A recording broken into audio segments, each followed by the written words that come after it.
আসলে এখন ব্যস্ত হচ্ছে সবাই নির্বাচন, আমাদের এফডিসির বিষয়টা আসলেই সবাই বলে যে নির্বাচন নিয়ে আমরা ব্যস্ত থাকি, এসব নিয়ে ব্যস্ত থাকি। তো এখন আমি মনে করি শিল্পীরা আমাকে সম্মান করে তাদের যে ভোট, সে ভোটটি দিয়ে ভালোবাসা দিয়ে আমাকে বিজয় করেছে। এখন আমি মনে করি যে আমাদের আসলে যখন কাজের পরিধি বেড়ে যাবে, আমরা যখন আসলে সবাই কাজে ব্যস্ত হয়ে যাব, তখন আসলে সকলেরই মন মানসিকতার পরিবর্তন হবে। তো এখন আমার যেটি টার্গেট, যেমনটা আমি নতুন শিল্পী হিসাবে একদমই এটি কিন্তু একটি রেকর্ড যে আসলে প্রথম নতুন ভোটার হয়ে নতুনভাবে প্রথমে এসে নির্বাচিত হওয়া, এটি আসলে শিল্পীদের প্রতি কৃতজ্ঞতা জানানোর ভাষা আমার নেই। তো সেই জায়গা থেকে এখন আমার যদি মনে হয় যে এখন যদি আমি কাজ না করি তাহলে হবে কি যে আমি মনে হয় নেতা হইতেই এখানে আসছি। সো আমি মনে করি এখন আমাকে কাজ করতে হবে। আর যেহেতু শিল্পী পরিচয় দিয়েই আমার যাত্রা শুরু, সেই শিল্পী সত্তাকে টিকিয়ে রাখার জন্য এখন আমি নতুন কিছু কাজের পরিকল্পনা করছি। আর দীর্ঘদিনই আপনারা জানেন যে আমার নিজের একটি প্রোডাকশনের জন্য আমি প্রায় 4 বছর ধরে কোনো নাটকে অভিনয় করছি না। কিন্তু আমরা দেখি যে নাটক থেকে অনেক শিল্পীরা এসে ফিল্ম করে আবার নাটক করে। অর্থাৎ এখানে আমার কাছে যেটি মনে হতো যে ছোটোবেলায় যে আসলে বড় পর্দার জন্য বড় পর্দার ছবি দেখার জন্য দর্শক কিন্তু অপেক্ষা করে, একটি নির্দিষ্ট সময় বের করার চেষ্টা করে। তো সেই জায়গা থেকে এসে আমি যেহেতু ছোট পর্দায় ছিলাম, ছোট পর্দায় কিন্তু দেখেন আমাদের সময়টা কিন্তু খুব কঠিন হয়ে গেছে। আগে 4টি-5টি নাটক করলে অনেক বড় সেলিব্রিটি হওয়া যেত, বাই নেমে মানুষ চিনতো। এখন 20টি নাটক করার পরও রাস্তাতে হেঁটে যাওয়ার পর মানুষ বলে যে ওরে জানি কই দেখছি। যেমনটা আমিও অনেক সময় আমাকে বলে যে এমনও কিছু কিছু জায়গা আছে যেখানে যাওয়ার পরে অনেকে আমাকে বলে ভাই আপনার সাথে যেন কোথায় পরিচয় হয়েছে। আসলে ওই মানুষের সঙ্গে আমার পরিচয় হওয়ার কোনো জায়গাই ছিল না। সেই মানুষটি আমার কোনো বিজ্ঞাপন দেখেছে কিংবা কোনো নাটক দেখেছে। কিন্তু আমাদের জন্য দুঃখজনক বিষয় যেমনটা হচ্ছে আজকে জাহিদ ভাই যখন একটা জায়গা দিয়ে হেঁটে যায়, বা আজকে মীর সাকিব ভাই যখন একটা জায়গা দিয়ে হেঁটে যায়, বা আজকে সাকিব ভাই যদি একটি জায়গাতে হেঁটে যায়, বা 90 দশকের অনেক নায়ক নায়িকারা যখন হেঁটে যায়, তখন কিন্তু মানুষ স্পেসিফিক সিনেমার নামটা পর্যন্ত জানে, নাটকের নামটাও জানে, আর্টিস্টের নামের পাশাপাশি। কিন্তু আমাদের সময়টা হচ্ছে কি যে খুবই কঠিন সময়, যে বাই নেমে একজন শিল্পীর পরিচিতি পাওয়া কিন্তু খুবই কঠিন। তো এই জায়গাটি চিন্তা করে শিল্পীদের, যেহেতু আপনার শিল্পী সমিতির এখন নেতৃত্বের জায়গায় আছে, শিল্পীদের কল্যাণে কি কাজ করবেন? আসলে যেটি হচ্ছে যে আমি বরাবরই সোশ্যাল ওয়ার্ক করি, এটি আমার একটি বড় পরিচয়। তো শিল্পীদের কল্যাণে, কারণ শিল্পীরা যখন ভোট দেয় বা একটি সংগঠনে যখন কাউকে নেতা হিসাবে সেখানে তার অবস্থানকে তৈরি করে দেয়, তখন কিন্তু শিল্পীদের প্রতি তার একটা দায়বদ্ধতা থাকে। তো আমি বরাবরই এর আগে নির্বাচিত হওয়ার আগেই কিংবা শিল্পী সমিতির মেম্বার হওয়ার আগেই আমি চলচ্চিত্র সংশ্লিষ্ট কিছু কাজের সঙ্গে যুক্ত ছিলাম, যেটি আসলে হয়তো এখানে এটি শুধু শিল্পী সমিতির কাজ ছিল না, গোটা ইন্ডাস্ট্রির জন্য ছিল। যেমনটা যদি বলতে চাই বিএফডিসির যে আধুনিক কেন্দ্রীয় জামে মসজিদটি হয়েছে, এটার সমন্বয়কারী হিসাবে থাকা আমাদের শ্রদ্ধাভাজন যিনি গুণী অভিনেতা প্লাস নৃত্য পরিচালক মাসুম বাবুল সাহেব, তার শেষ চিকিৎসার বেলায় তার পাশে একটু দাঁড়ানো, আরেকজনের অর্থে আমি সমন্বয়ক হিসাবে কাজ করেছি। পাশাপাশি আমি যেটি মনে করি আসলে কি যে মানুষ শুধু অর্থ দিয়েই মানুষের পাশে দাঁড়াবে এমনটা না, মানুষের দুঃসময়ে তার পাশে দাঁড়ানোটাও কিন্তু, তাকে সান্ত্বনা দেওয়াটাও কিন্তু অনেক বড় একটি ব্যাপার। যেটি হয় কি যে আমরা যখন নেতা হয়ে যাই, এমনও হয় যে তার কোনো খোঁজখবরই পাওয়া যায় না, তিনি হয়তোবা শিল্পীর ফোনটা ধরে না। কিন্তু আমি বরাবরই একটি কথা বলেছি, সবাই আমাকে সবসময় চোখের সামনে পাবে। আমাকে রাত দিন 24 ঘন্টা যখনই ফোন দিবে আমি চেষ্টা করব তাদের ফোনটাকে রিসিভ করার জন্য, যেখানে আমি নিজের শারীরিক পরিশ্রম দিয়ে যদি পারি তাকে সহযোগিতা করার জন্য সেটা করব।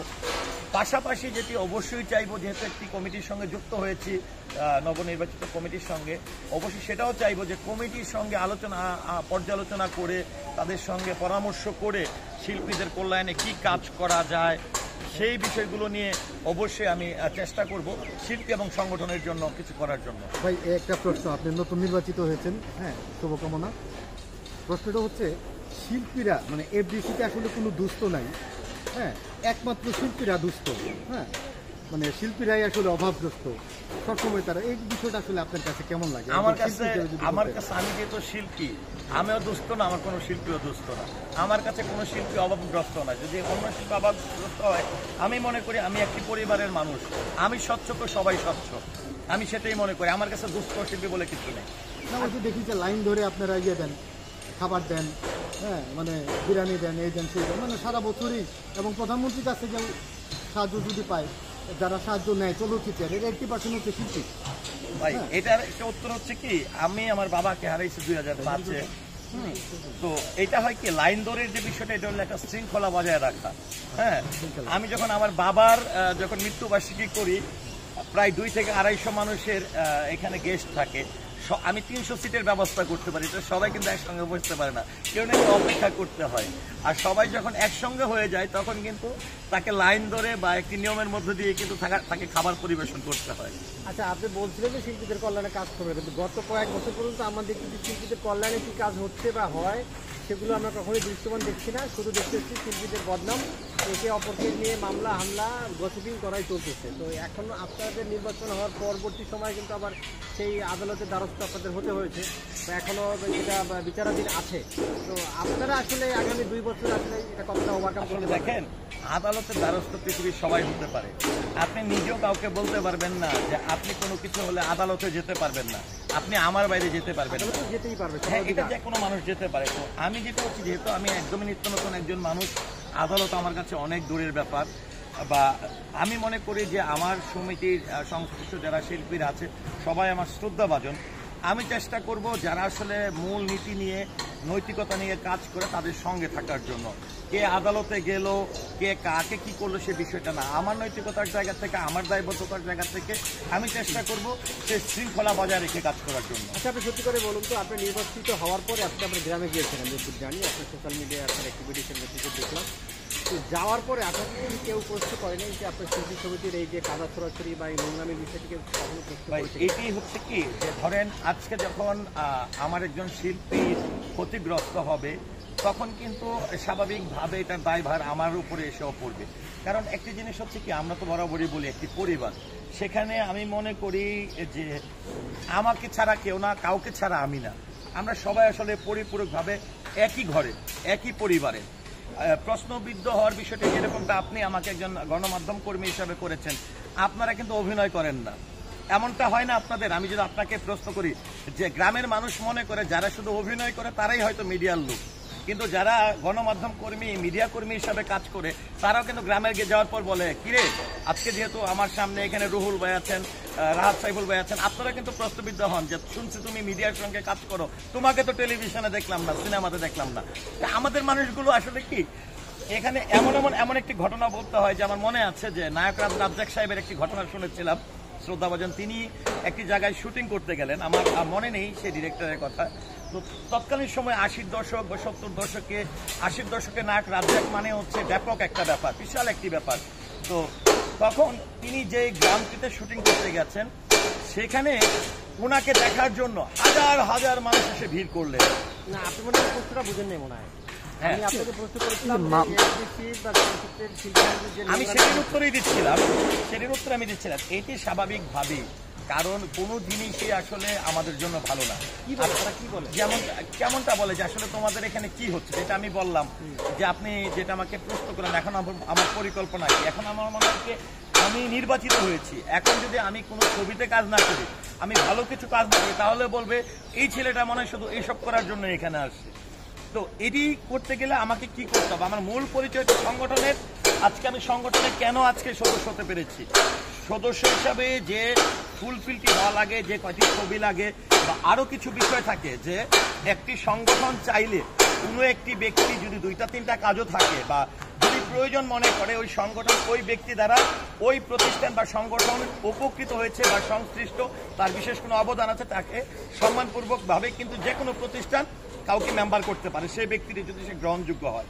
তো সেই জায়গা থেকে ধরেন আজকে যেহেতু আমি একজন মেম্বার, আজকে আমি শুধু আজকে সংগঠনের এই মামলাই না, আজকে ধরেন বাংলাদেশের সুপারস্টার সাকিব ভাইয়ের যখন একটা কিছু ঘটে, যারা আমার বন্ধু বান্ধব আত্মীয় স্বজন আছে, এমনকি আমার স্ত্রী, সেও বলে কি ব্যাপার সনি, সাকিব খানের এটা কি শুনলাম, এমুকের এটা কি শুনলাম।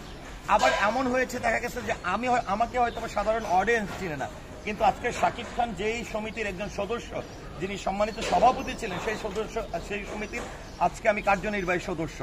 সেখানে যে আমিও একটি খারাপ কিছু হই, কোথাও একটি সমস্যার সম্মুখীন হই বা আমি কোনো খারাপ কাজ করি, তাহলে কিন্তু সাকিব ভাইকেও কেউ না কেউ বলবে যে তোমাদের সমিতির একটি ছেলে এসেছে নতুন, কি নেতা হয়েছে, তার বিরুদ্ধে সব কিছু শুনি। তো আসলে এই বিষয়টা আমরা মনে করতে পারি যে আমি হয়তো জিতে গেছি, বা আমার জেতার বিষয়টি রয়েছে। আসলে আলটিমেটলি শিল্পীর জায়গায় এসে যে কোনো শিল্পীর উপরে যে কোনো ধরনের প্রভাব পড়বে, এটি সকল শিল্পীর উপরে সেটা কিন্তু প্রভাবিত হবে। আচ্ছা, এখন এই যে চলমান বিষয় নিয়ে আপনাদের মানে পরিকল্পনা কি বা কি করতে যাবে লাস্ট কোশ্চেন? আমি যেটি বুঝি যে আসলে যারা আমরা নির্বাচিত হয়েছি, কারণ একটা জিনিস হচ্ছে অন্তর 2 বছর পর পরই নির্বাচন হয়। যখন আমি শিল্পীদের গ্রহণযোগ্যতা ভালোবাসা নিয়ে আমি বিজয়ী হয়েছি, কিন্তু শিল্পীরা যখন দেখবে তাদের সংগঠনের জন্য আমি কোনো কাজে আসছি না বা তারা আমাকে পাচ্ছে না, তখন কিন্তু পরবর্তীতে আমি কিন্তু নির্বাচনের চিন্তাই করতে পারবো না, কিংবা নির্বাচন করতে গেলে কিন্তু তারা আমাকে ভোট প্রদান করবে না। সেই জায়গা থেকে এসে আমি মনে করি যে সংগঠন প্রথমত আমি চিন্তা করব, ব্যক্তির জায়গা থেকে তো প্রত্যেকের জন্য অনেক কিছুই করতে পারে, কিন্তু আমি চেষ্টা করব সংগঠনের যারা নেতৃত্বে এসে বা সংগঠনে যারা আমরা এক্সিকিউটিভ বডিতে আছি তারা সকলে কাঁধে কাঁধ মিলিয়ে কাজ করার জন্য।